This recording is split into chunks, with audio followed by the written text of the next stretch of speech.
मुंबई अश्वमेध महायज्ञाच्या कलश यात्रेचे धुळ्यात भव्य स्वागत।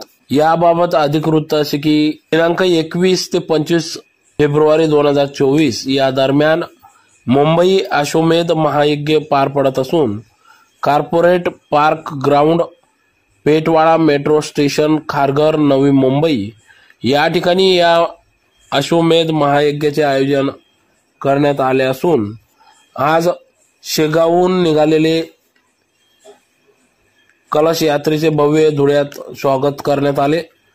सदर कलश यात्रा ही शेगाव ते मुंबई अशी जात असून देशातील 24 तीर्थक्षेत्राची माती यासोबत असून याचं दर्शन भाविक नागरिकांना व्हावे म्हणून सदर या अश्वमेध महायज्ञाचं या ठिकाणी कलश यात्रेचं स्वागत आज धुळ्यात करण्यात आले। अखिल विश्व